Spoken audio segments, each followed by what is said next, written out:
Hello, welcome welcome welcome students, welcome to ITI welding classes के सभी students को बहुत बहुत स्वागत है। और यहाँ पे हम कर रहे हैं बच्चों डीआरडीओ सेप्टेम्बर 10 के लिए आईटीआई वेल्डर की प्रैक्टिस। और जैसे कि आप लोगों ने कहा था कि सर इंजीनियरिंग ड्राइंग के क्वेश्चंस को भी लेके आओ, तो आज जो है हमने सिलेक्टेड क्वेश्चंस उठाए हैं। क्वेश्चन तो बहुत सारे हैं बच्चों, प्रीवियस ईयर इधर उधर कहीं भी, लेकिन उसमें से सिलेक्टेड जो आप लोगों के लायक आ सकते हैं ऐसे कुछ क्वेश्चन उठाए। तो थोड़े से क्वेश्चन बहुत ज्यादा नहीं है 50 आज, क्योंकि 50 क्वेश्चन नहीं पिक कर पाया हूं मैं, क्योंकि मैं जितना भी बैठा उतने में जितने क्वेश्चन मैंने निकाले। अब देखो, फालतू क्वेश्चन करा के फायदा नहीं है, क्वेश्चन वही करा के फायदा है जो आपके लिए इंपॉर्टेंट है, और उसके जैसे ही क्वेश्चन आप लोगों के पास इंजीनियरिंग ड्राइंग के आप पूछे जा सकते हैं।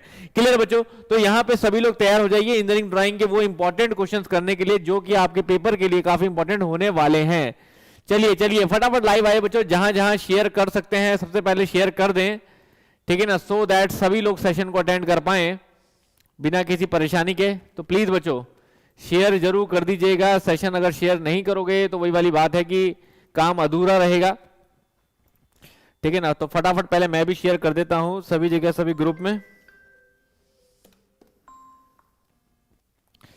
चलिए यहां पे शेयर कर देते हैं। तो फटाफट बच्चों फिर मैं क्वेश्चन आप लोगों के सामने रख रहा हूं। चलिए चलिए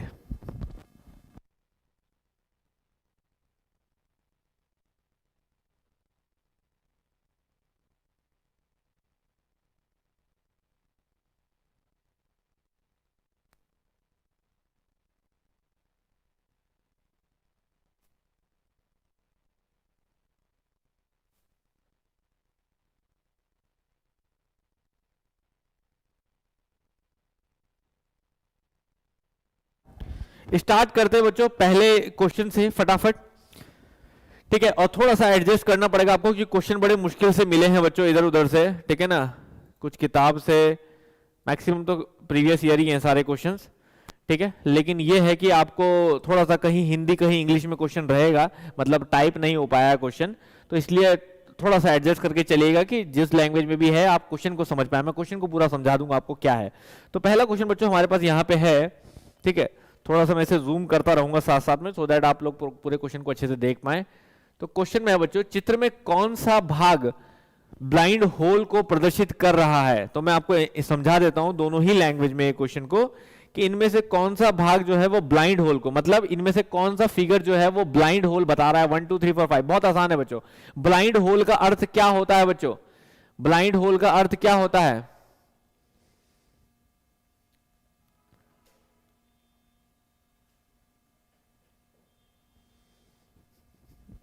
बताएं।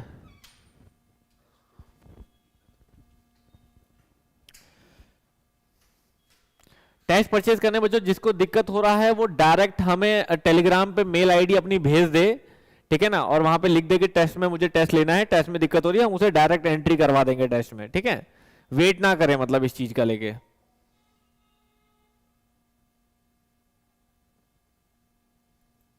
ठीक है बच्चों, तो लेट्स बिगिन बच्चों।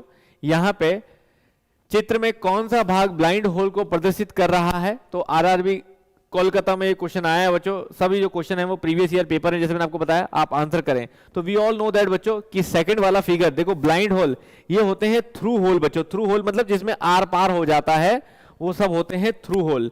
तो जो आर पार हो रहा है पूरी थिकनेस में उसे थ्रू होल बोलेंगे, जो बीच में ही रुक जा रहा है हाफ थिकनेस तक उसे ब्लाइंड होल बोलेंगे बच्चों। तो सेकंड वाला है हमारा ब्लाइंड होल, सेकंड वाला है हमारा ब्लाइंड होल। तो second is the correct answer, second is the correct answer. Next question पे आते हैं बच्चों, नेक्स्ट क्वेश्चन पे आते हैं, नेक्स्ट क्वेश्चन पे आते हैं।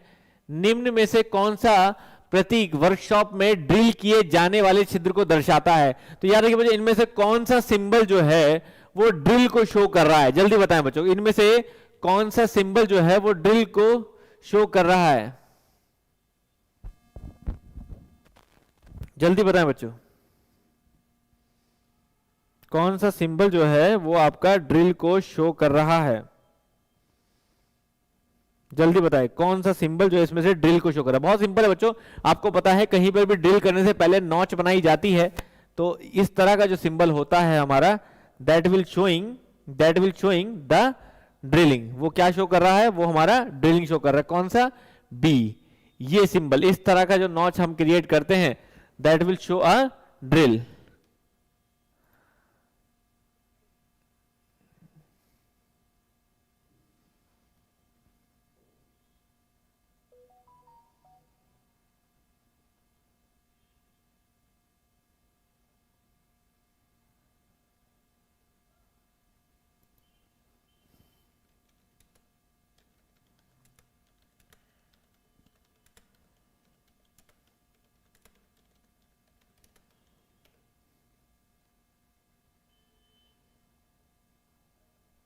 क्लियर है?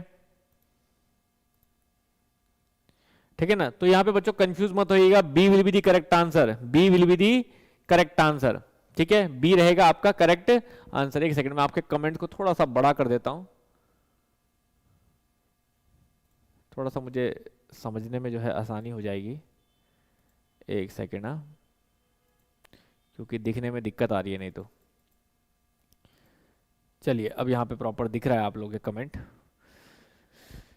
इंग्लिश में होता तो इंग्लिश में मैं समझा रहा हूं ना बच्चों, इंग्लिश हिंदी का बहुत सिंपल सा है। इनमें से which figure is showing the symbol of drilling, तो ड्रिलिंग की अगर आप बात करेंगे तो position of drilling is shown by this symbol, B will be the correct answer. Next question, next question बच्चों यहां पे ध्यान दीजिए। अगला क्वेश्चन है, इनमें से कौन सा वुड को सिंबल शो कर रहा है बच्चों, कौन सी चीज जो है वो आपके वुड को शो कर रही है? तो बहुत सिंपल है बच्चों, दैट अ फिगर रिप्रेजेंटेशन। और आजकल जो है वो इस तरह के फिगर वाले बेस्ड क्वेश्चन बहुत ज्यादा आ रहे हैं पेपर में, ठीक है ना, तो याद रखिएगा, ठीक है ना। तो in which figure which is showing, which figure is showing the presentation or या representation of wood, मैं बोल रहा हूं बच्चों इंग्लिश में, which figure is showing the representation of wood, और हिंदी में लिखा हुआ है लकड़ी को प्रदर्शित। इनमें से वुड कौन से सिंबल से शो होता है बच्चों? बहुत आसान है, जहां आपको ग्रेन्स दिखाई देगा, in which we are finding a grains, grains रेशा जो दिखाई देगा, बी वही आपका सिंबल क्या रहेगा? वुड का रहेगा। लेकिन ऐसे और भी पूछे जाते हैं बच्चों, जैसे कि इस तरह का सेम क्वेश्चन ऐसे भी पूछा जाता है इन्हीं सिंबल्स के साथ। याद है कि सिंबल्स बड़े इंपॉर्टेंट होते हैं बच्चों, इन्हीं सिंबल्स के साथ ये ऐसे भी पूछा जाता है कि इनमें से आपको लिक्विड, लिक्विड किससे शो होता है? तो बच्चों ऑब्वियसली बात है, बहुत आसान है कि लिक्विड किससे शो होता है। प्लीज बच्चों थोड़ा सा एडजस्ट करके चलेगा, क्योंकि टाइपिंग का टाइम नहीं था, फिगर बेस्ड क्वेश्चन थे, ठीक है ना। जनरल टाइप कराना होता तो इजीली टाइप हो जाता, लेकिन सब ये फिगर बेस्ड क्वेश्चन थे जिसमें टाइपिंग में और फिगर बनाने में बहुत टाइम जाता है, तो वो आज नहीं तैयार हो पाते, ठीक है ना। तो अगर हम लिक्विड की बात करेंगे बच्चों, तो वी ऑल नो दैट कि ये जैसे हमारा वुड है तो ये हमारा liquid, this is showing the liquid, ये हमारा क्या शो कर रहा होगा? ये हमारा लिक्विड शो कर रहा होगा। क्लियर है? नेक्स्ट क्वेश्चन पे आते हैं। अगला सेम बच्चों, इसी में अगर हमें पूछा जाए, इसी में अगर हमें पूछा जाए कि हमारा पैकिंग, पैकिंग को प्रदर्शित करने की रूढ़ी है, ठीक है ना, रिप्रेजेंटेशन ऑफ पैकिंग, इनमें से पैकिंग किससे शो होती है बच्चों? किस सिंबल से शो होती है हमारी पैकिंग? तो अगर अब इसमें मैं पैकिंग पूछूं बच्चों, तो कौन सा आंसर रहेगा? जल्दी बताएं। अगर मैं इसमें पैकिंग बोलूं तो विच will be the correct answer for packing? जल्दी बताएं बच्चों। अभी आगे क्वेश्चन मिक्स भी है बच्चों, हिंदी इंग्लिश दोनों में रहेंगे, बट मैं समझा ही रहा हूं ना आपको हिंदी में, ठीक है ना। तो अगर हम पैकिंग की बात करेंगे बच्चों, that is show by C, this is the symbol for packing, this is the symbol for packing. ये हमारा किसका सिंबल है? पैकिंग का। तो अब आप खुद ही देख सकते हैं बच्चों, एक ऑप्शन इसमें और है हमारे पास, ठीक है। नेक्स्ट क्वेश्चन कि ये सिंबल किसका है? तो अगर आप मैं पीछे बोलूं तो यहां पे आप देख सकते हो, this is for liquid, this is for would and this is for packing, ठीक है। अब यहीं पर अगला क्वेश्चन हमारे पास आता है कि चित्र में किस पदार्थ का रूढ़िगत प्रदर्शन किया गया है? इनमें से किसका रिप्रेजेंटेशन इनमें से ये है बच्चों? अब ये किस मेटल का रिप्रेजेंटेशन है? देखिए, कास्ट आयरन है, मतलब मेटल या मेटेलिक ऑब्जेक्ट या कोई ऑब्जेक्ट जनरल, कास्ट आयरन है, ग्लास है, कंक्रीट है या लकड़ी है? तो इनमें से ये रिप्रेजेंटेशन किसकी है बच्चों? कास्ट आयरन की है, ग्लास की है, लकड़ी की है? जल्दी बताएं, इनमें से ये रिप्रेजेंटेशन जो है वो किसकी है बच्चों? कास्ट आयरन की है, ग्लास की है, लकड़ी की है? जल्दी बताएं। तो ऑब्वियस ही बात है बच्चों, ग्लास की आपने पीछे देखा, ये वाली ग्लास की हो गई बच्चों, दैट इज अ ग्लास, ठीक है। ये हमारी वुड हो गई, लिक्विड हो गई, ठीक है ना, ये हमारी पैकिंग हो गई। तो इधर हमारा ये कौन सा हो जाएगा? ये हमारा कास्ट आयरन का कहलाएगा बच्चों। बाकी सब आपने देखा हुआ है, तो that is for cast iron, that is for cast iron. Please बच्चों जो भी लाइव हैं वो ढंग से आंसर करते रहे बच्चों, साथ साथ तैयार भी होता रहेगा कंटेंट। ठीक है ना। तो प्लीज सभी लोग जो है वो प्रॉपर करते रहें सो दैट अच्छे से उनका होता है। That is a cast iron, very good. अब ये देखो ये क्वेश्चन आपका डीआरडीओ के ही मोटर मैकेनिक में आया है, ठीक है ना। और मोटर मैकेनिक के लिए तो ऐसा नहीं है कि ये मोटर बेस्ड क्वेश्चन है, ये क्वेश्चन ईडी का है ना। तो डीआरडीओ में ऑलरेडी पूछा गया है बच्चों 2016 में ये क्वेश्चन। तो यही मैं कह रहा हूं आपके लिए ऐसे ही क्वेश्चन आते हैं, ठीक है ना। ये हमारे इस तरह के क्वेश्चन हमारे पास बहुत है, लेकिन बात यह है कि आपके पास कौन से आते हैं वो हमने सेलेक्ट करके निकाले हैं। क्लियर है। बलवीर जी किस चीज की शुरुआत गलत हो गई आज? ठीक है। नेक्स्ट क्वेश्चन बच्चों, नेक्स्ट क्वेश्चन। अब देखिए बच्चों यहीं पर एक और क्वेश्चन हमारे पास रिप्रेजेंटेशन को लेके आता है। तो ये बच्चों आपसे जरूर पूछेंगे। अब देखो डीआरडीओ फिटर में ये क्वेश्चन पूछा गया है, तो पूरा चांस है कि वेल्डर में भी पूछा जा सकता है, ठीक है ना। इक्विवेलेंट है क्योंकि ईडी का क्वेश्चन तो एग्जैक्टली फिटर में, एग्जैक्टली वेल्डर में, एग्जैक्टली मैकेनिक्स में, सब में, टर्नर में, सब में बराबर ही है, ठीक है ना, इंपॉर्टेंस ईडी की। तो वो ईडी का क्वेश्चन सबके लिए पूछा जाता है सब। तो यहां पे हमसे पूछ रहा है स्पेशली वेल्डिंग के सिंबल बहुत इंपॉर्टेंट है, वो अभी आगे मैंने लिए हैं। निम्न चित्र किस सांकेतिक परिच्छेद का को दर्शाता है, बताइए। अब ये फिगर जो है वो किसको शो कर रहा है बच्चों? तो इसके लिए कोई इंग्लिश की जरूरत नहीं है बच्चों, सिंपल है कि ये फिगर किसके लिए शो कर रहा है। That is a T section, ठीक है ना, ब्रोकन सेक्शन। और ये हिंदी में लिखा है बट मैं पढ़ रहा हूं, that is a simple, that is a T section. यहां लिखा है, अगर हम सिंपल देखें तो यहां लिखा है आपका टी सेक्शन।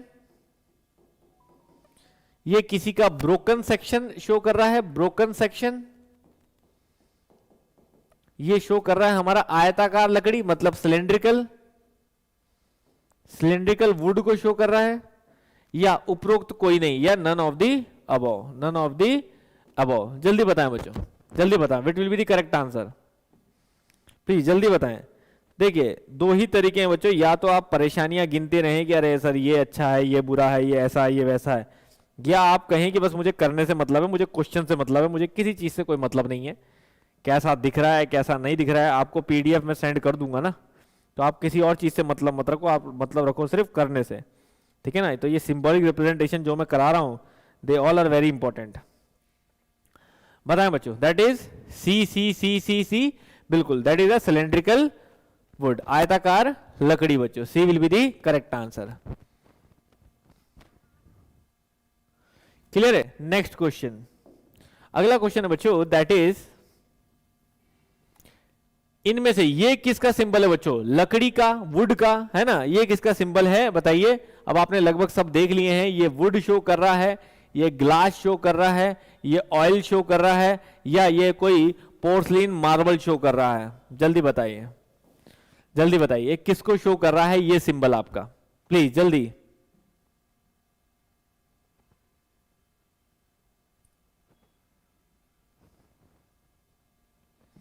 जल्दी बताएं बच्चों, very nice, please fast fast. ये किसको शो कर रहा है बच्चों, जल्दी बताएं। अब देखो ना, जो आपको पता है कि ये तो नहीं है, इनके आपने देख लिए तो ये नहीं है, तो साफ है कि दैट इज अ जो सबसे डिफरेंट यहां पे हो जाएगा ऑप्शन, वो आंसर करना इजी है हमारे लिए अभी तो फिलहाल, लेकिन जब पेपर है तो उसके लिए अलग से पता होना जरूरी है। तो C will be the correct answer. Next question बच्चों, नेक्स्ट क्वेश्चन है हमारे पास यहाँ पे, नेक्स्ट क्वेश्चन आपके पास क्या है, द सिंबल डॉट। अब ये देखिए इस तरह का सिंबल जो है वो क्या शो कर रहा है बच्चों, इस तरह का सिंबल जो है वो क्या शो कर रहा है, रिप्रेजेंट सर्कुलरिटी, सिलेंड्रिसिटी, राउंडनेस या कंसेंट्रिसिटी। अब देखो कहीं कहीं पर आ गया ना हिंदी इंग्लिश, कोई दिक्कत नहीं है, क्लियर है। तो सिंबल, ये सिंबल जो है बच्चों वो क्या रिप्रेजेंट कर रहा है, ठीक है ना, सर्कुलरिटी, सिलेंड्रिसिटी, ठीक है ना, राउंडनेस या कंसेंट्रिसिटी। जल्दी बताएं, जल्दी बताएं, देखिए कौन सबसे पहले सही आंसर देगा, कौन सबसे पहले सही आंसर देगा, जल्दी जल्दी। Very good very good, Rajendra ji ने सबसे पहले सही आंसर दिया है, फिर सचिन कुमार ने दिया है, उर्वशी ने दिया है, ठीक है, प्रद्युम्न ने दिया है, और लगभग अब सभी ने सही आंसर दिया है। That is called concentricity. ये शो कर रहा है हमारा concentricity, that showing the concentricity. Very good. Next question बच्चों, नेक्स्ट क्वेश्चन हमारे पास यहां पे है बच्चों। अब देखिए ये आपके वेल्ड के सिंबल में से आ गया बच्चों, बहुत इंपॉर्टेंट। अब यहां पे आपको बताना है कि ये जो वेल्ड हैं जिनके नंबर लिखे हुए हैं बच्चों 1 2 3, ये 1 2 3 क्या क्या वेल्ड शो कर रहे हैं बच्चों। फिलेट वेल्ड कौन सा है, सीम वेल्ड कौन सा है, single weld, single V butt weld कौन सा है। 1 2 3 के हिसाब से बताइए आप, 1 2 3 के हिसाब से आपको बताना है बच्चों कौन सा वेल्ड क्या शो कर रहे हैं। ध्यान से देखिए क्वेश्चन में और बताइए कौन सा वेल्ड क्या शो कर रहे हैं। बहुत इंपॉर्टेंट क्वेश्चन बच्चों वेल्डर के लिए, बहुत इंपॉर्टेंट क्वेश्चन वेल्डर के लिए। जल्दी बताएं, जल्दी बताएं, कौन सा वेल्ड जो है वो क्या शो कर रहे हैं?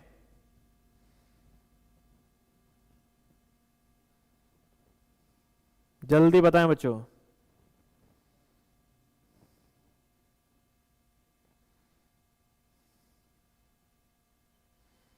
जल्दी जल्दी जल्दी आंसर करें।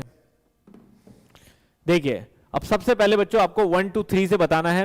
देखिए जो अंदर की वेल्डिंग होती है हमारी रेजिस्टेंस वेल्डिंग जैसी हो जाती है बच्चों, तो we call it as a seam welding. हम इसको क्या बोल सकते हैं? That is a seam welding बोल सकते हैं बच्चों। ये हमारी क्या हो जाती है? देखिए दैट इज अ, ये हमारी क्या हो जाती है? फिलेट वेल्डिंग हो जाती है बच्चों। That is called a fillet welding. तो ये हमारी फिलेट हो जाती है। और ये हमारी क्या कहलाती है? That is a butt weld at end to end. That is a V butt, V butt हम कह सकते हैं, वी बट वेल्ड बच्चों। तो यहां पे कौन सा आंसर सही होगा? That is one seam, one seam पहला गलत है, वन सीम बिल्कुल सही है, सेकंड फिलेट बिल्कुल सही है, third single V butt weld बिल्कुल सही है। तो B will be the correct answer बच्चों। बी जो है वो बिल्कुल करेक्ट आंसर है। ठीक है ना बच्चों? संयम से पूरा सेशन करोगे तो आपको डेफिनेटली समझ में आएगा कि अच्छा ईडी से इस तरह का क्वेश्चन आना था, और आपको एक कॉन्फिडेंस बढ़ेगा कि अच्छा ये तो हम कर लेंगे।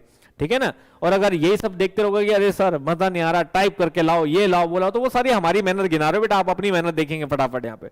नेक्स्ट क्वेश्चन, नेक्स्ट क्वेश्चन, अगला क्वेश्चन क्या है बच्चों? यहां पे अगला क्वेश्चन है दैट इज SP 46 2003। ये बच्चों हमारा रिप्रेजेंटेशन है जिसके बेसिस पे हम सिंबल को रिप्रेजेंट करते हैं। तो उसके अनुसार एक सिंगल वी बट वेल्ड के लिए उपयुक्त संकेत है।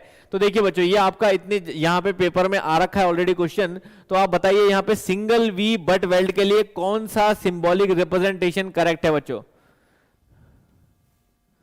जल्दी बताएं बच्चों, इनमें से कौन सा सही करेक्ट रिप्रेजेंटेशन है बच्चों? इनमें से कौन सा? सिंगल वी बच्चों नाम से क्लियर है, सिंगल वी बट वेल्ड बच्चों, single V butt weld, single V butt weld will be shown by this C, C will be the correct answer. Very good very good Shivam, answer पे ध्यान दो बेटा, very good. Next question, please please सभी symbols को ध्यान से देखें और रट दें, चांसेस बहुत हैं कि इनमें से ही आपको पेपर में क्वेश्चन पूछा जाए। अब यहां पे पूछ रहा बच्चों इनमें से एक एंगल प्लेट, एंगल प्लेट बच्चों, एंगल प्लेट का सिंबल क्या है? एंगल प्लेट का, ठीक है, यहां पे आपको पूछ रहा है एंगल प्लेट का सिंबल क्या है? याद रखिएगा एंगल प्लेट, एंगल प्लेट का सिंबल क्या है बच्चों? बताइए। ये है, ये है, ये है, बहुत इजी है बच्चों, मतलब क्वेश्चन बहुत सिंपल है, आप कहीं ना कहीं इसको सही करेंगे। और आज तो मैक्सिमम आंसर सबका सी निकल के आ रहा है, कमाल की बात है। ठीक है ना? अभी तक मैं देख रहा हूं लगभग सबका आंसर सी निकल के आ रहा है, ना जाने क्यों। ठीक है ना? तो एंगल प्लेट बच्चों क्या है? तो इनमें से इसी को एंगल प्लेट बोलते हैं बच्चों। इस तरह से जो हमारी होती है that is called angle plate, है ना? इसी को हम लोग क्या बोलते हैं? एंगल प्लेट बोलते हैं हमारी, that is called angle plate, इस तरह से। तो C will be the correct answer, C will be the correct answer, C रहेगा करेक्ट आंसर। नेक्स्ट क्वेश्चन पे आते हैं बच्चों। नेक्स्ट क्वेश्चन हमारे पास क्या है यहाँ पे? इनमें से बच्चों प्रतीक से फिलेट वेल्ड का पहचान कौन सी है? फिलेट वेल्ड बच्चों, इसमें से fillet weld, fillet weld, fillet weld का सिंबल बताइए बच्चों कौन सा है? ये भी आसान है, अगर आप देखेंगे तो फिलेट वेल्ड बच्चों डायगोनल कौन सा एरिया आपको साफ दिखाई दे रहा है, ठीक है ना? बट ये सब इंपॉर्टेंट है बच्चों पेपर के लिए, तो इसलिए ध्यान रखना है, इसलिए मैंने सारे क्वेश्चन लिए हैं जितने भी इंपॉर्टेंट है पेपर के लिए, प्लीज। और लगभग मेरे को लगता है आज 90% लोग सही आंसर कर रहे हैं। फिलेट वेल्ड साफ है बच्चों, इजिली पहचान में आ रहा है फिलेट वेल्ड, ठीक है ना? B will be the correct answer. अब इसको कोई गलत कर दे तो फिर क्या बोले?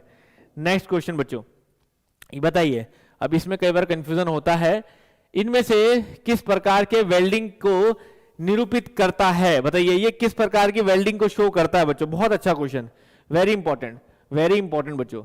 इनमें से ये किस प्रकार की वेल्डिंग को शो कर रहा है बच्चों? ऐसे सिंगल बेवल बट को, स्क्वायर बट को, फिलेट को, या ब्रेकिंग स्ट्रिप को? बहुत इंपॉर्टेंट बच्चों, बताइए। यहां पे साफ साफ लिखा है बच्चों that is square but, square but को, ब्रेकिंग स्ट्रिप को,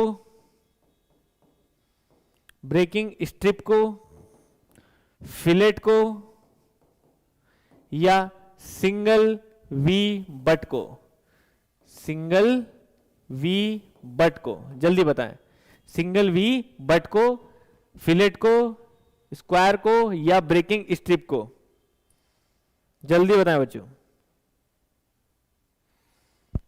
बताएं बताएं। एक साइड है ना बच्चों, एक साइड है, वेरी गुड, सबका सही आंसर बच्चों, सिंगल बेवल बट को, सिंगल बेवल बट को हम इस तरह के सिंबल से जो है वो शो करते हैं, सिंगल बेवल बट को। Very good, A will be the correct answer. Kundan answer सही करो बेटा अपना, बिल्कुल सही है। नेक्स्ट क्वेश्चन बच्चों, बहुत अच्छा। अब इसी में अगर मैं इस तरह पूछ रहा हूं बच्चों, अब देखिए मैं इस तरह पूछ रहा हूं सेम, ये किस तरह की वेल्डिंग को शो कर रहा है बताइए, ये किस तरह की वेल्डिंग को शो कर रहा है आपके, सीम वेल्डिंग को, प्लग वेल्डिंग को, प्रक्षेपित को या स्टीप को, बताएं। प्रोजेक्शन बच्चों, है ये प्रोजेक्शन हो गया हमारा, प्रोजेक्शन। बताइए सीम को, प्लग को, स्टिप को या प्रोजेक्शन को, जल्दी बताएं। ये किस तरह की वेल्डिंग को शो कर रहा है बच्चों? वेरी इंपॉर्टेंट क्वेश्चन बच्चों, छांट छांट के क्वेश्चन रखे हैं, ठीक है ना। ये कम से कम ये समझ लीजिए, इतने छांटने के लिए कम से कम मैंने 150 क्वेश्चन देखे हैं, उसमें से आपके लिए 30-40 क्वेश्चन निकाले हैं। तो अब सोचिए कितना ज्यादा फिल्टर करके निकाला है, तो ऑब्वियस बात है इंपॉर्टेंट क्वेश्चन रहेंगे आप लोगों के लिए। जल्दी बताएं बच्चों, ये किसको शो कर रहा है? बताइए किसको शो कर रहा है बच्चों ये? That will showing the step welding, that will be showing the step welding. याद रखिएगा D will be the correct answer. काफी बच्चे यहां सी आंसर कर रहे हैं, मतलब ये वाला कंफ्यूजिंग है सबके लिए, तो ढंग से ध्यान रख लीजिएगा। That will showing the step welding, not a projection welding, step welding. Next question बच्चों, यहां पे बच्चों ये भी काफी इंपॉर्टेंट है, कई पेपरों में आया हुआ है ये क्वेश्चन। चित्र में दिया गया प्रतीक चिन्ह किस प्रकार की वेल्डिंग को, अब ये बताइए ये किस प्रकार की वेल्डिंग को शो कर रहा है बच्चों? सेम ऑप्शन के साथ है, सेम ऑप्शन के साथ है, जल्दी बताइए। सेम ऑप्शन के साथ है, जल्दी बताएं। सेम ऑप्शन के साथ है बच्चों।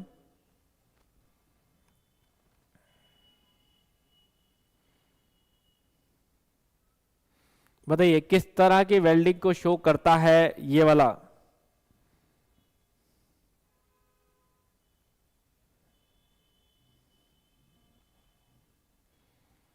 जल्दी बताएं बच्चों आंसर।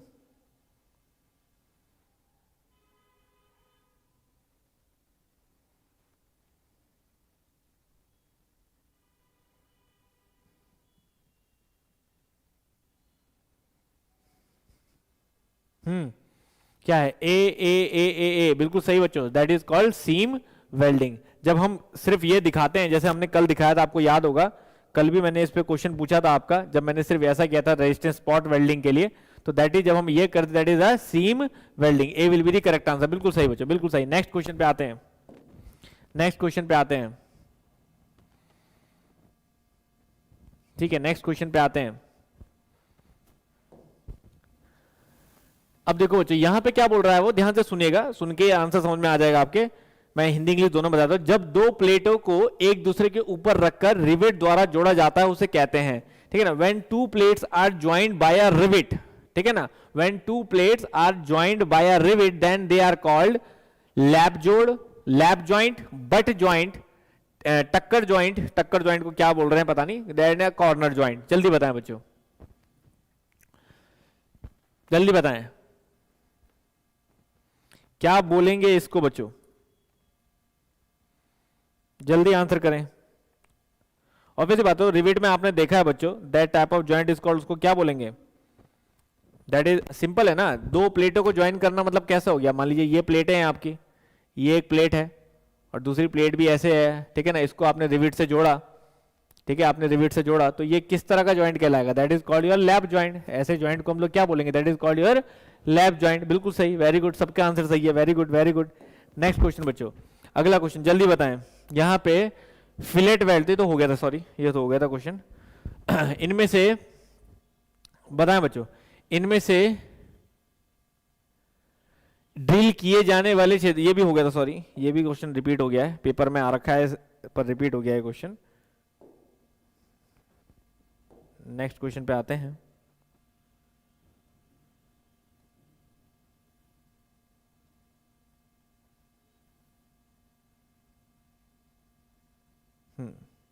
अगला क्वेश्चन बच्चों, यहां पे अगला क्वेश्चन है हमारे पास, बताइए यहां पे बच्चों एक एज वेल्ड के लिए निम्न संकेतों में से कौन सा संकेत प्रयोग में लिया जाता है? अब बताइए यहां पे इनमें से कौन सा सिंबल जो है शोइंग दी एज वेल्डिंग, इनमें से कौन सा सिंबल जो है वो एज वेल्डिंग को शो कर रहा है? इनमें से कौन सा सिंबल जो है बच्चों एज वेल्डिंग को शो कर रहा है? जल्दी बताएं, इनमें से कौन सा सिंबल जो है बच्चों एज वेल्डिंग को शो कर रहा है?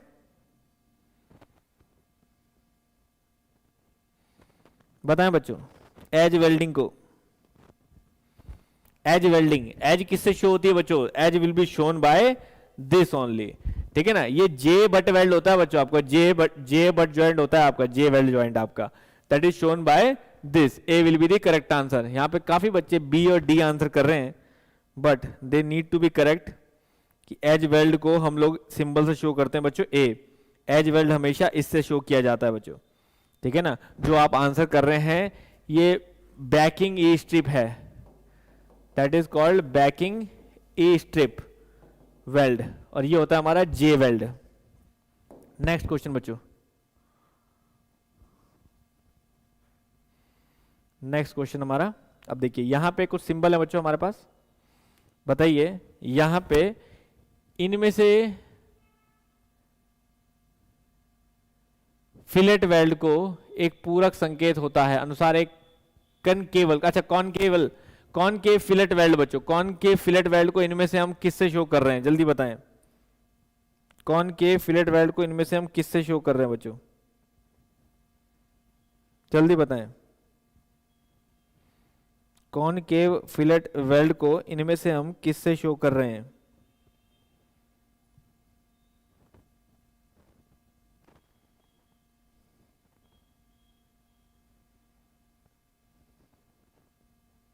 जल्दी बताओ, सभी सिंबल इंपॉर्टेंट है यहाँ पे, और ये वाला कम से कम 2 पेपरों में हम लोगों ने देखा है इसका आंसर, दैट इज कॉल्ड, इसका भी काफी बच्चों ने गलत दिया है आंसर, लेकिन दैट इज कॉल्ड सी।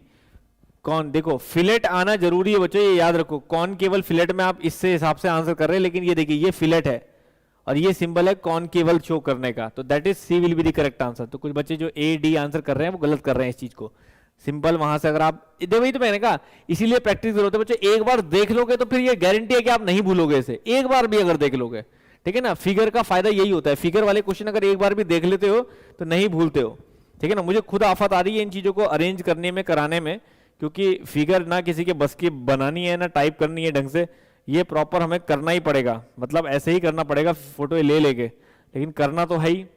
चलिए चलिए बच्चों, यहाँ पे कुछ क्वेश्चन हमारे पास और हैं, दैट इज जो आपके लिए इंपॉर्टेंट है, जैसे horizontal trace of a line, मतलब लाइन प्रोजेक्शन और पॉइंट प्रोजेक्शन से क्वेश्चन भी पूछे जाते हैं। तो जैसे लाइन प्रोजेक्शन से यहाँ पे क्वेश्चन है, horizontal trace of a line exist when the line is, horizontal trace of a line exist when the line is, बताओ लाइन क्या होगी जब उसका हॉरिजॉन्टल ट्रेस, जो मतलब हॉरिजॉन्टल शो करेगा हमारा, बताएं बच्चों वो लाइन क्या हो, कैसे, किस कंडीशन में, मतलब parallel to the horizontal plane में शो करेगा, incline to the horizontal plane में, perpendicular to the vertical plane में, या perpendicular to the profile plane में। बड़ा इंपॉर्टेंट है बच्चों, अगर आपने प्रोजेक्शंस पढ़े हैं तो इजीली आप आंसर कर पाओगे, नहीं तो फिर कंफ्यूज होते रहोगे।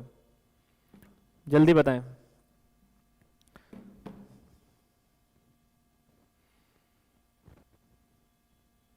वीपी एचपी ये सब पढ़ा होगा बच्चों आप लोगों ने। तो यहां पे आपको पूछ रहा है horizontal trace of a line exist when the line is, भाई किसी भी लाइन का हॉरिजॉन्टल ट्रेस कब एग्जिस्ट करेगा? अब देखो ना, अगर मैं लाइन, देखो मैं सिंपल लैंग्वेज में समझाता हूं, मैं आपको सिंपल लैंग्वेज में समझाता हूं मैं आपको, देखो एक सिंपल लैंग्वेज में समझाता हूं कि मान लीजिए मैंने ये प्लेन बनाया, ठीक है।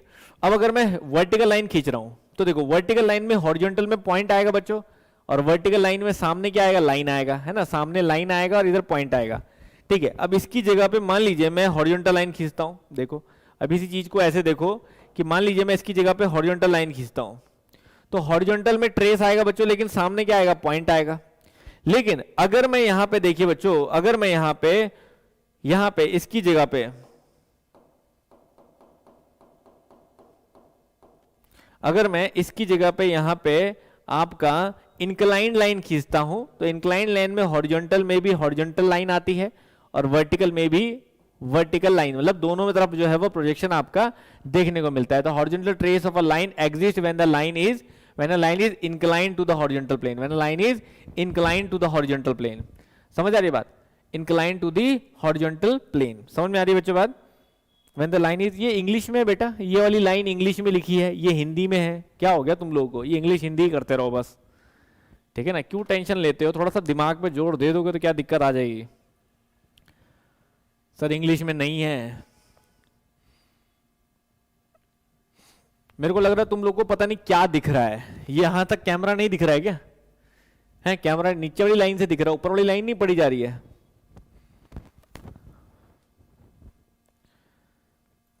बेटा जो है उसे देख लो, काम का लगता है पढ़ लो, नहीं लग रहा है छोड़ दो, कोई बात नहीं।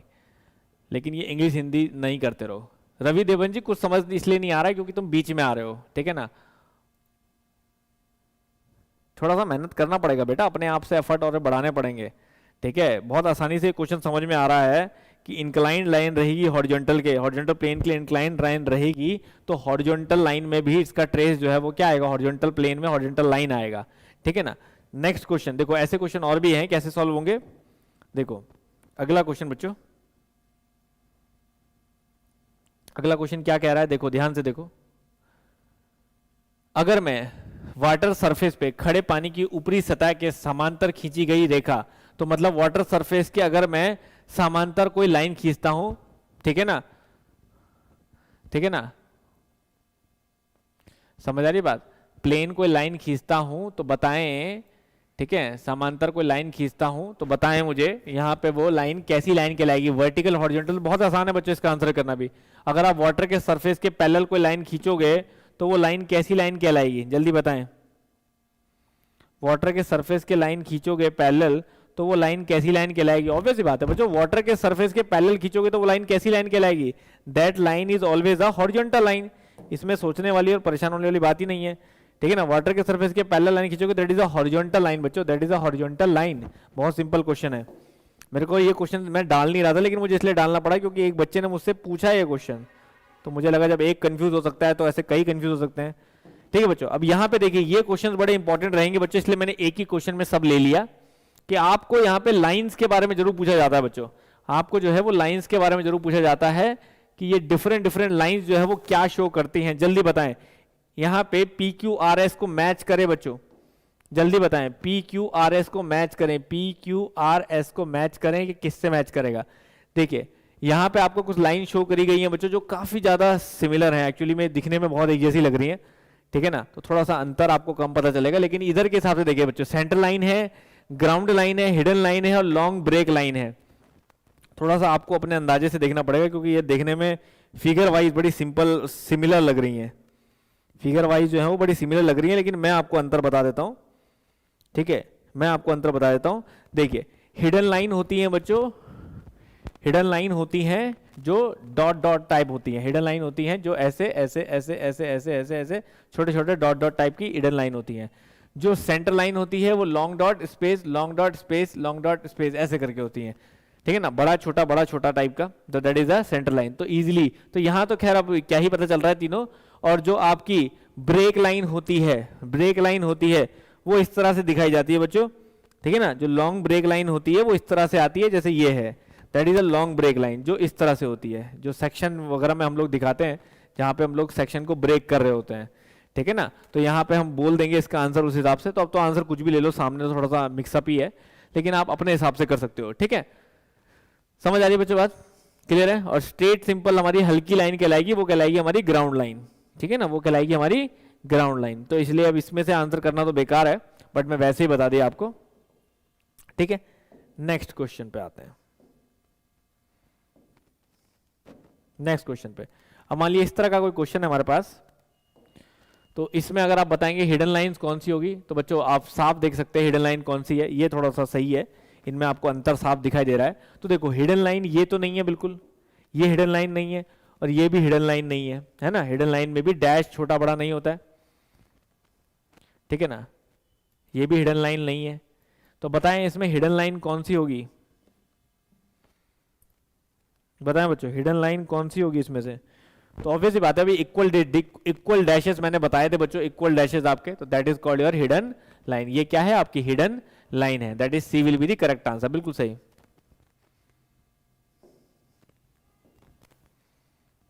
नेक्स्ट क्वेश्चन बच्चों जल्दी बताएं, अगला क्वेश्चन बताएं। ड्राइंग में मोटी व बारीक लाइनों में क्या अनुपात होता है, बताइए। ड्राइंग में जो मोटी लाइन होती है, थिक लाइन और थिन लाइन में क्या रेशियो रहता है बच्चों। वेरी इंपॉर्टेंट क्वेश्चन, याद रखिएगा, वेरी इंपॉर्टेंट क्वेश्चन, ये पूछा जाने लायक क्वेश्चन है पूरा, कि ड्राइंग में, ठीक है ना, थिक और थिन लाइन में जो है वो क्या अंतर रहता है,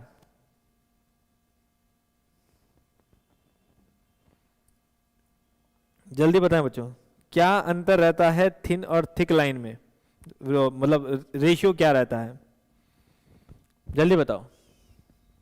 ए 3:2 का रेशियो रहता है। कई बच्चे यहाँ पे ए आंसर कर रहे हैं, बताएं बच्चों क्या रेशियो रहता है। 3:2 रहता है कि 3:1 रहता है बच्चों, बताएं। ए 3:2 रेशियो रहता है। देखो ये तो बिल्कुल नहीं होता है, ये होगा कि ये होगा, जल्दी बताओ, देख लो, क्या पता देने का तरीका अलग हो, बताएं जल्दी जल्दी।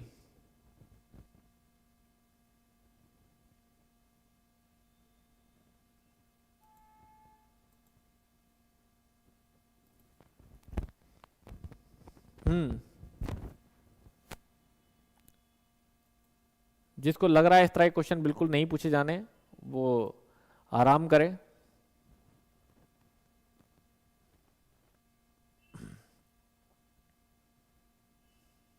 हम्म 3:1 बच्चे, 3:1, 6:2 कंफ्यूज करने के लिए लिखा है, 3:1 बिल्कुल सही है। नेक्स्ट क्वेश्चन बच्चों, नेक्स्ट क्वेश्चन, ठीक है ना। नेक्स्ट क्वेश्चन आपका, ये तो खैर थोड़ा सा वैसा क्वेश्चन हो गया आप लोगों के लिए, ये क्वेश्चन करने की जरूरत नहीं है बच्चों, क्योंकि इस क्वेश्चन में थोड़ा सा जेई लेवल पे क्वेश्चन हो गया आप लोगों के लिए, तो आईटीआई के लिए ये क्वेश्चन करने की जरूरत नहीं है, ठीक है ना। ये दो क्वेश्चन मेरे से यहाँ पे डाले हैं, आप इस क्वेश्चन को करने की जरूरत नहीं, बट ये तो फिर भी आंसर आप कर सकते हो, वैसे कोई दिक्कत नहीं है, बट चांसेस कम है इसके आने के, ठीक है ना। पर मैं चलो बता देता हूँ फिर भी, क्योंकि वो मुश्किल काम नहीं है, ठीक है। इस तरह का देखो क्वेश्चन, वैसे तो जेई आईटीआई लेवल पे आने के चांसेस कम है इस क्वेश्चन के, इस वाले के तो कम है, ठीक है, क्योंकि ये जेई लेवल पे आता है क्वेश्चन, पर फिर भी मैं हल्का सा बता देता हूँ आपको, ठीक है। ये होता है बच्चों किसी भी इंजीनियरिंग ड्राइंग में, इट इज रिटन स्केल, अगर स्केल लिखा है 1 centimetre is equal to 100 metre, ये स्केल लिखा है, which ratio does it correspond to, ये इनमें से किस रेशियो के कॉरस्पॉन्डिंग होगा, ये आपसे पूछ रहा है बच्चों, इनमें से किस रेशियो के कॉरस्पॉन्डिंग होगा, ऐसे पूछा जाता है, ठीक है ना। तो चांसेस कम है इस तरह के क्वेश्चन आपके पास आने के, बट फिर भी मैं हल्का सा बता देता हूं, ठीक है ना, ठीक है। तो इसको किस तरह पूछा जाता है बच्चों, ये रेशियो कहलाता है, देखो इसमें आपको कुछ नहीं करना होता, सिर्फ यूनिट सेम करनी होती है, जैसे 1 सेंटीमीटर अपॉन 100 मीटर अगर मैं बोल रहा हूं, तो I can write it 1 centimetre upon 100 into 100 centimetre, ठीक है ना। तो ये ऑटोमेटिकली क्या बन जाएगा बच्चों, 1/1 2 3 4, ये रेशियो बन जाएगा। तो बस अब इसके सिमिलर आप देख सकते हो, दैट इज 10,000, तो 1:10,000 will be the correct answer. तो कोई मुश्किल है क्या, कोई भी मुश्किल नहीं है समझने वाला, ठीक है ना। तो ये अगर आप देखते हैं इस तरह का क्वेश्चन, तो आप आराम से ऐसे निकाल सकते हैं, तो C will be the correct answer, C will be the correct answer. तो कोई समस्या नहीं है ऐसे क्वेश्चन में, ठीक है ना। अब आपके पास कैसे क्वेश्चन आ जाते हैं, देखिए आपके पास क्वेश्चन आते हैं कैसे वाले, अब जैसे अभी भाई साहब कह रहे थे कि ऐसे नहीं आएंगे, तो देखिए बच्चों, डीआरडीओ टर्नर, ठीक है ना, डीआरडीओ टर्नर, तो बच्चे जो हैं वो खुद से इतने समझदार हैं, ठीक है ना, कि क्या करना है क्या नहीं करना। अब देखिए डीआरडीओ टर्नर 2016 में ऑलरेडी आ चुका है बच्चों, और सेम ऐसे ही क्वेश्चन आपके डीआरडीओ फिटर में आ जाएगा, डीआरडीओ वेल्डर में आ जाएगा, ठीक है ना। If the apparent and the true inclination of the line with HPR equal, the line is, तो बच्चों वो कह रहा है कि एपरेंट, एपरेंट मतलब जो एक्चुअल में नहीं होता, हमें दिखता है, the apparent and the true inclination, apparent जो नकली होता है वर्चुअल होता है, और ट्रू जो असली होता है, वो inclination of a line with HPR equal, अगर वो इक्वल है तो लाइन कैसी होगी बच्चों। तो बड़ा इंपॉर्टेंट और स्टैंडर्ड क्वेश्चन है, अगर आपको वैसे भी समझना है तो याद रख लीजिएगा इसको, स्टैंडर्ड क्वेश्चन है। इनकी पीडीएफ बच्चों सब ऐप में मिलेगी, इनकी पीडीएफ जो है वो सब आपको ऐप में मिलेगी,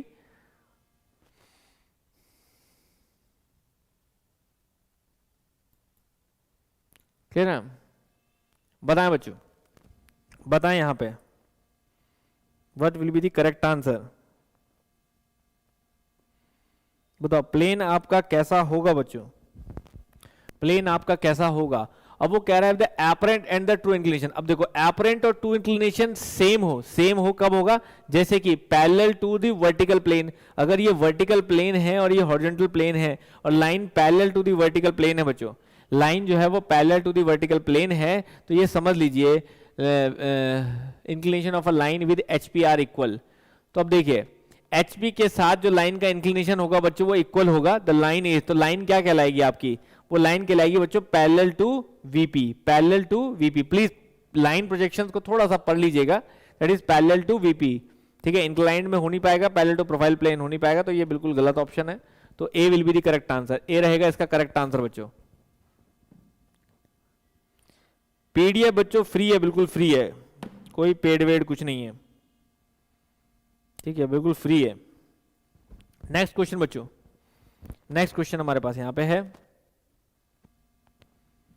देखिए DRDO मैकेनिक में ये क्वेश्चन पूछा गया है। तो देखो चैप्टर एक ही है लेकिन क्वेश्चन अलग अलग जगह से पूछा रहे हैं।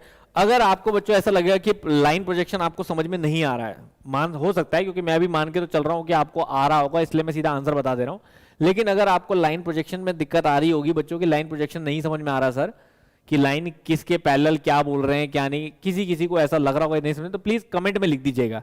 एक लेक्चर लगेगा, पूरा लाइन प्रोजेक्शन की सारी प्रॉब्लम समझ में आ जाएगी, सिर्फ एक लेक्चर लगेगा, ठीक है ना। तो अभी टाइम है, एक दो दिन अभी है। अगर आपको लगेगा कि लाइन प्रोजेक्शन की ये प्रॉब्लम्स मेरे समझ में नहीं आ रही हैं सर, तो बता दीजिएगा, एक आधे घंटे का टाइम लगेगा, मैं आपको लाइन प्रोजेक्शन समझा दूंगा। उसके बाद आप कोई भी लाइन प्रोजेक्शन की प्रॉब्लम को पढ़ के बता सकते हैं। जैसे कि ये प्रॉब्लम हमारे सामने है, कह रहा है for a line situated in the first quadrant which of the following statement is not correct. अब देखो कोई लाइन है जो हमारी पहले क्वाड्रेंट में है, कोई लाइन जो है हमारी पहले क्वाड्रेंट में है, तो बताइए इनमें से कौन सा स्टेटमेंट करेक्ट नहीं है। HT and VT may lie above XY, HT and VT may lie below XY, HT may lie above XY, HT। अब देखो इसका प्रोजेक्शन कहां बनेगा बच्चों, यहां बनेगा, एक यहां बनेगा लाइन और यहां बनेगा पॉइंट, ठीक है ना, समझ रही बात। तो हॉरिजॉन्टल जो है वो और वर्टिकल जो है, अगर आप इसको रोटेट करेंगे प्लेन को, तो कहां बनेगा बच्चों ये, तो HT में लाई अबव XY, ठीक है। ये मान लीजिए आपकी XY है प्लेन, ये आपका XY है, तो हम रोटेट करके प्रोजेक्ट करते हैं बच्चों, तो ये कहां बनेगा, बताइए आंसर क्या होगा। तो अगर नहीं आ रहा होगा तो प्लीज बता देना, एक लेक्चर लगेगा, सब समझ में आ जाएगा, कोई मुश्किल नहीं है। ये मुश्किल उसी के लिए है जिसको ये सब चीजें पता ही नहीं हो। देखिए अब देखिए बच्चों इसका कहां बनेगा, तो HT में लाई अबव XY, एक HT में lie above XY and VT below XY कर सकता है, हाँ बिलो XY। तो देखो बच्चों यहां पे सिंपल, अगर मैं इसको प्रोजेक्ट करता हूं, इसको रोटेट करता हूं नीचे, यहां इसको रोटेट करता हूं, तो VT ये इधर आएगा, ये इधर आएगा ना। अगर मैं इस लाइन को, एक सेकंड, मैं लाइन को मैंने गलत ले लिया,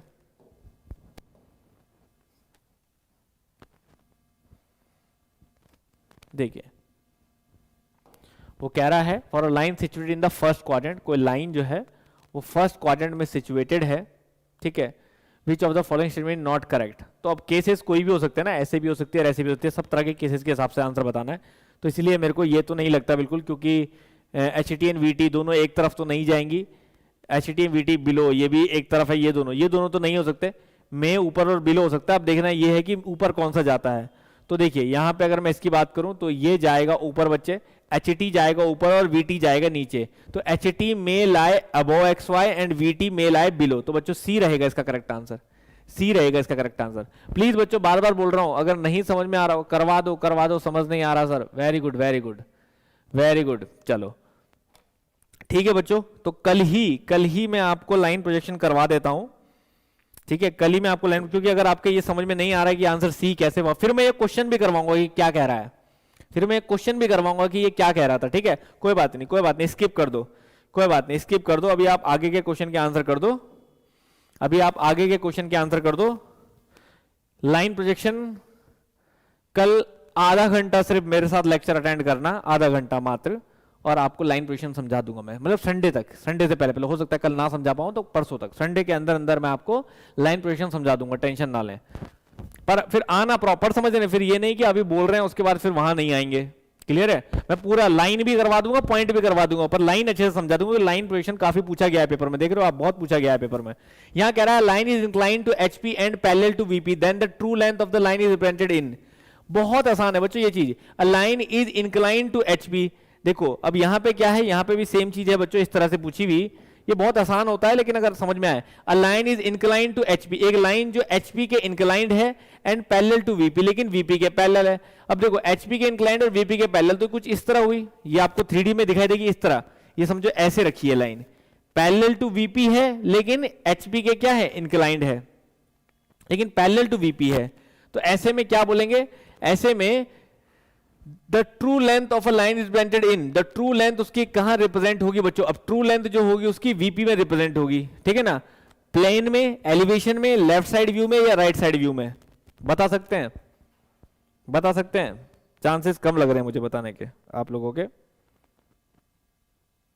क्योंकि जिस तरह से आप लोग इसे घूर रहे हो उस हिसाब से मुझे लग नहीं रहा है कि आप लोगों को आइडिया है इसका, ठीक है ना। तो ट्रू लेंथ बच्चों हमेशा इंक्लाइंड है, तो ये शो होगी एलिवेशन में ही, क्योंकि अगर मैं इसको नीचे प्रोजेक्ट करूंगा तो ये देखो कोई भी लाइन अगर इंक्लाइंड है तो अगर मैं उसको नीचे प्रोजेक्ट करूंगा तो ये उसकी ट्रू लेंथ नहीं है बच्चों, ये वाली लेंथ जो है ये इसकी ट्रू लेंथ नहीं है, ट्रू लेंथ इंक्लाइंड में ही रहेगी, मतलब एलिवेशन में ही शो होगी।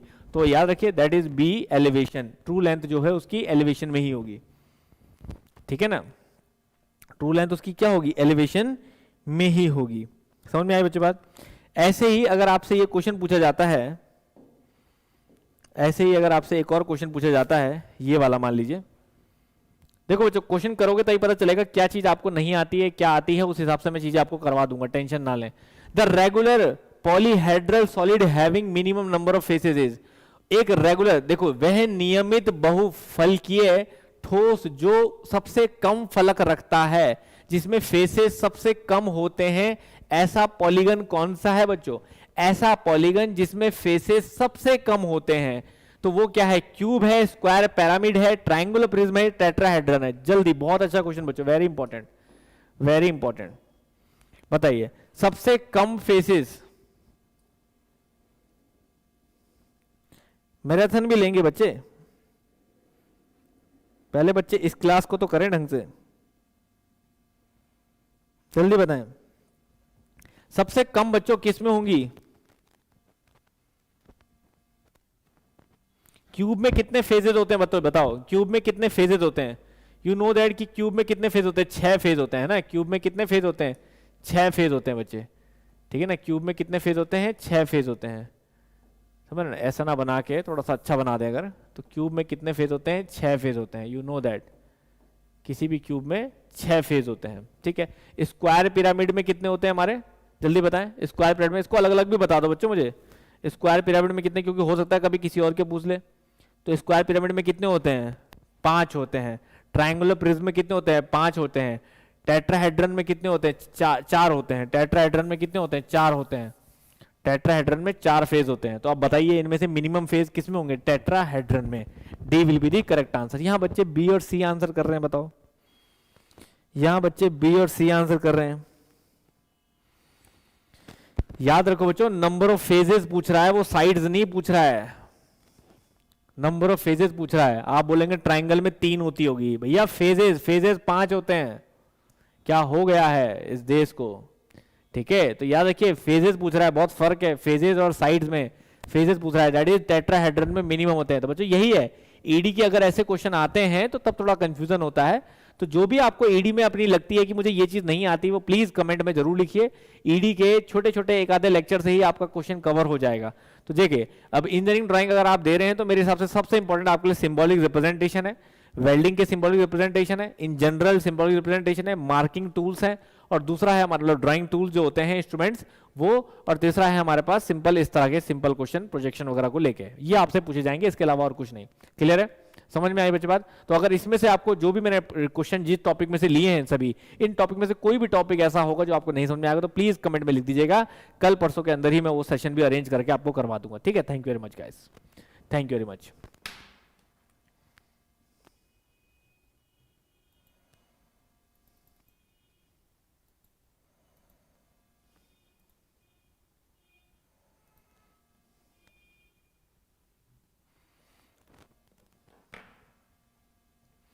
करवा देंगे बच्चे, 1-2 क्लास करवा देंगे, इसमें टेंशन ना लो। मैराथन भी हो जाएगी बच्चे, मैराथन के लिए अभी हैं 2 दिन और कराने दो, फिर मैराथन हो जाएगी। अभी 4 क्लास हो गई, 3 क्लास और बची है बस हमारी, उसके बाद मैराथन करा देंगे। मैं तो आपकी वेल्डर में बहुत लेट शुरू किया है बच्चे, क्योंकि मेरे पास जेई का लोड था, तो वेल्डर में बहुत लेट शुरू किया है मैंने, लेकिन अब कंटिन्यू रहेगा आने वाले सभी एग्जाम्स के लिए आपका वेल्डर, तो टेंशन मत लीजिए, ठीक है ना।